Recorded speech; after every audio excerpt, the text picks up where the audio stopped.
día más, con la gracia del Señor, proseguimos el comentario del Catecismo de nuestra Madre, la Iglesia. Sí, buenos días, ¿con quién hablamos? Hola, buenos días. Adelante, le escuchamos. Mire, yo le quería preguntar, las personas que bautizan a sus hijos en sus casas o la abuela por miedo a no ser bautizados, ¿esos bautismos son válidos o no? Es mi pregunta. Mire, vamos a ver, no es fácil responder literalmente a esa pregunta. Primeramente hay que decir que la Iglesia, para bautizar a un niño pide el consentimiento de sus padres, incluso pide idealmente que sean presentados por sus padres y que sean los padres los que tomen el compromiso de la educación cristiana. Cuando eso no ocurre, pues por lo menos pide el consentimiento, aunque sea otra persona a la que los presente. Puede ocurrir que pueda haber algún motivo excepcional, pues que usted ha puesto el caso de una abuela, etcétera, que en un discernimiento excepcional diga, voy a llevar yo adelante el bautismo de un nieto, pues por vía de urgencia, porque veo un caso, un peligro de muerte, etcétera, o no sé exactamente cómo, ¿no? Puede ocurrir. En cualquier caso, después la Iglesia suele, cuando ha tenido lugar un bautismo en esa circunstancia, suele después, si se supera ese riesgo de peligro, etcétera, administrar el sacramento sub conditione, es decir, por si acaso no fue válido la validez del sacramento celebrada de esa manera tan, digamos, excepcional, la Iglesia vuelve a administrar el bautismo sub conditione. Es decir, no registra en sus libros bautismales pues bautizado por la abuela tal día en su casa. No, sino que le bautiza sub conditione sin entrar a definir pues la validez porque podría haber ciertas dudas. Estamos pasando a un siguiente oyente. Buenos días. Sí, buenos días. Sí, adelante. Miguel, mire, don José Ignacio, ante el denso tema que tenemos hoy del pecado, por medios cristianos, pregunto yo si no se hace mal uso de un discurso de un Dios todo misericordioso que parece que olvidar que también es justo y que según este discurso pues no permitiría la condenación de ningún ser humano. También se ha citado precisamente a la Madre Teresa y a Hitler, y desde luego si tengo la gracia de ir a gozar del Padre, espero ver a la Madre Teresa, pero no me gustaría encontrarme con un Hitler que ha aniquilado a millones de seres humanos y que termina suicidándose él mismo con una cápsula de cianuro. Espero no tener que verlo. Entonces quiero decir que ese discurso de un Dios todo misericordioso que parece que tiene que perdonar a todos sin ningún tipo de condición. Nada más. De acuerdo. Sí, yo creo que sería importante no contraponer nunca la palabra justicia y misericordia, no contraponerlas nunca, porque cuando uno dice Dios es infinitamente misericordioso y parece que esto va en detrimento de la justicia, pues mal asunto. Y cuando uno dice Dios es infinitamente justo y parece que esto va en detrimento de la misericordia, es decir, en Dios todos los atributos se unifican. En nosotros no, pero en Dios sí. O sea, es decir, parece que este juez que te ha tocado a ti en el Supremo, pues yo qué sé, es más misericordioso que justo. O este otro es más justo que misericordioso. Bueno, bien, eso en Dios no ocurre. En Dios todos los atributos se identifican plenamente. Eso tengámoslo en cuenta, porque es una manera de hablar incorrecta de Dios. Entonces, la palabra misericordia quiere decir que Dios ama infinitamente y por lo tanto sufre.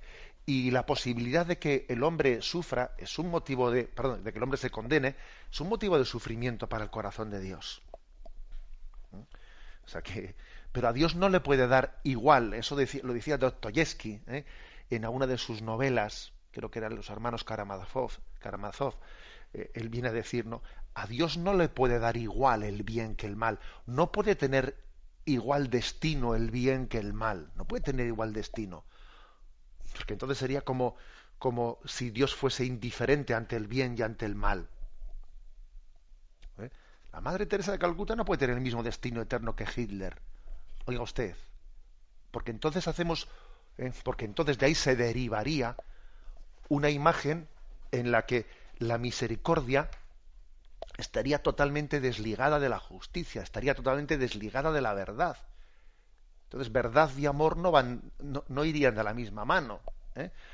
O sea que es que con mucha frecuencia yo creo que se predica un concepto de misericordia totalmente desligado de la justicia. Y repito, en Dios los atributos se unifican.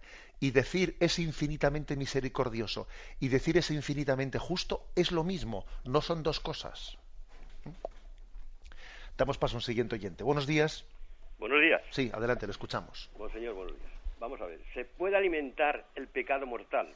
Por ejemplo, podría, tener unos pensamientos malísimos y llegar a no hacer lo que se ha pensado de un día tras día y luego retirarse para atrás sobre eso. Vamos a ver, no sé si le entiendo bien cuál es un poco el planteamiento que hace, pero vamos a ver, yo creo que en esa lucha que existe entre el pecado y la gracia dentro de nosotros, claro que puede ocurrir que la gracia de Dios termine triunfando, a veces sorprendentemente, pues en un golpe de gracia, cuando parecía que la cosa iba en sentido contrario. Tenemos muchas experiencias de conversiones que suele ser muy bueno en nuestra vida conocer conversiones de otras personas. Se suelen publicar a veces libros de conversiones, historias de conversión, y eso yo creo que ayuda mucho a nuestra vida, porque nos anima a decir, fíjate este santo, ¿por qué? Porque a veces, bueno, hay dos tipos de santidad, ¿no? Una a la que se ha accedido más por el camino de la inocencia, pues estilo Santa Teresita del Niño Jesús, etcétera, que a veces uno dice, cuando uno lee su vida dice, bueno, madre mía, yo creo que esta no sé si tenía algún pecado, no digo mortal, sino venial, así un poco, consistente en su vida. Pero hay otro tipo de santos, pues estilo San Agustín, etcétera, que han tenido una santidad por el camino de la penitencia, que no por el de la inocencia, con el que muchas veces nos es más fácil identificarnos.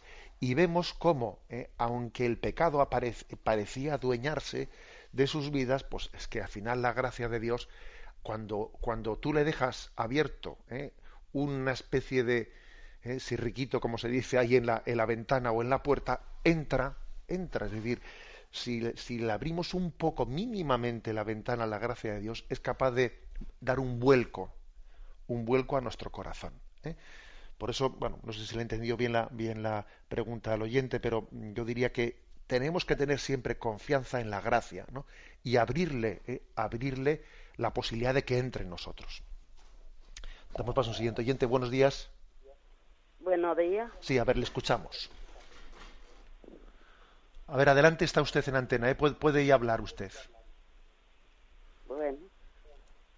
A ver, le escuchamos. Sí, te quiero decir sí.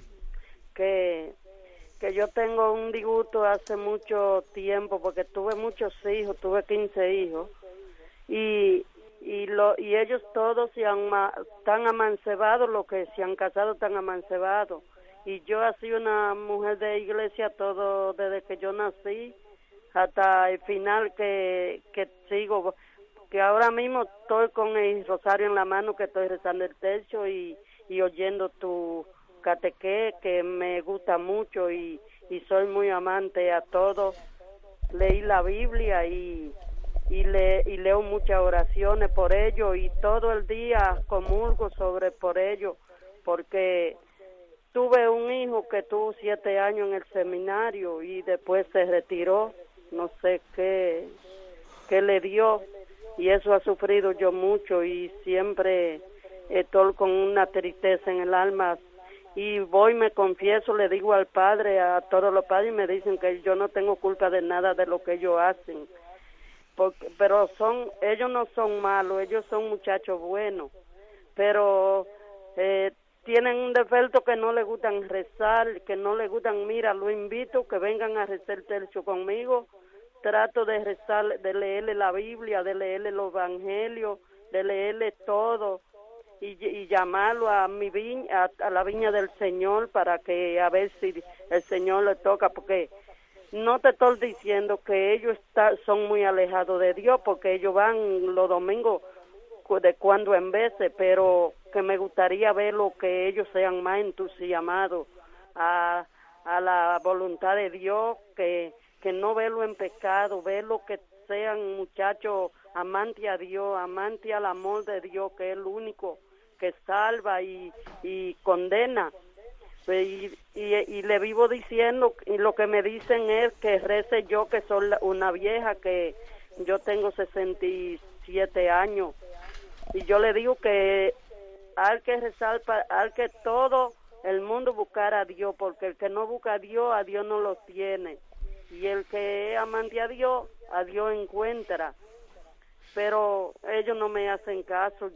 Ahorita mismo le pedí a Dios que me ayudara, que ellos vinieran a la viña del Señor para ver si le abren el corazón a Dios, y porque no son muchachos de vicio ni de mala maña, son muchachos que si tú le dices esto, ellos lo hacen como si fueran un niño obediente, pero esa es el único disgusto que llevo dentro de mi alma, llevo dentro de mi corazón. De acuerdo, le digo una palabra porque si bueno, nos va, disculpe y que eso, si nos... nada más, pero me gusta mucho todo y te doy la gracia y que Dios te me ayude a que te dé mucha vida, para que le den mucho bueno ejemplo a todos los que puedan oír tu voz. De acuerdo. Bueno, pues muchísimas gracias al oyente. Me sirve para recordar que es importante que apaguemos la radio cuando hablamos para que no ocurra esa especie de eco que suele haber. Bueno, la verdad es que oírle a una madre que ha tenido tantos hijos, ¿no? Y además, pues también por su acento, pues yo creo que se notaba pues que era pues hispanoamericana, y que también, quiera uno que no, pues está también lejos de su patria, y también sentirá que la educación de los hijos en nuestra España secularizada pues es complicada, y a veces ese sentimiento y esa alma religiosa pues es cuando los inmigrantes vienen de Hispanoamérica, vienen a España, es fácil que nuestro materialismo les robe esos valores espirituales. Bueno, de todas maneras me parece que lo que ha dicho la madre pues no tiene ningún pero, o sea, no tiene ningún matiz que ponerle por mi parte. Sencillamente es un testimonio de que la maternidad no termina nunca, de que la maternidad suele tener, decía ella que tenía 67 años, ¿no? Pues hasta que Dios quiera tiene un designio de Dios para con sus hijos. Esa oración de intercesión que tiene ella, ese decir, bueno, yo quiero que viváis conforme al plan de Dios, que no me basta que me digáis que sois creyentes, que vais de vez en cuando así a recibir o a la iglesia, ¿no? Pero yo quiero que seáis consecuentes, quiero que seáis tal. O sea, esa especie de madre de Santa Mónica, que insiste a tiempo, a destiempo, que es capaz de apreciar lo bueno que tienen los hijos, de no verlo todo negativo, que también creo que es importante, ¿eh? Es decir, bueno, que la madre diga, bueno, pues si es que estos chicos tienen muchos aspectos positivos, ¿no? Tienen muchos aspectos positivos, pero yo no me conformo con eso. Y el que ama quiere la totalidad del bien, ¿eh? Me parece importante reconocer lo bueno que tienen los hijos, ¿eh? O sea, no hacer una lectura totalmente negativa si no es así, ¿eh? Pero al mismo tiempo también no conformarse con una bondad parcial, sino marcar el objetivo, marcar la dirección de la bondad plena, y la bondad plena es Dios. Y si yo amo a alguien, quiero la plenitud del bien para él, y la plenitud del bien es Dios. Luego adelante, ¿eh? Ella decía que tenía el tercio en su mano, el tercio se llama el rosario, por si alguno no lo ha entendido, que es la palabra pues portuguesa que se suele utilizar para designar el rezo del Santo Rosario por los hijos. La bendición de Dios Todopoderoso, Padre, Hijo y Espíritu Santo, descienda sobre vosotros. Alabado sea Jesucristo.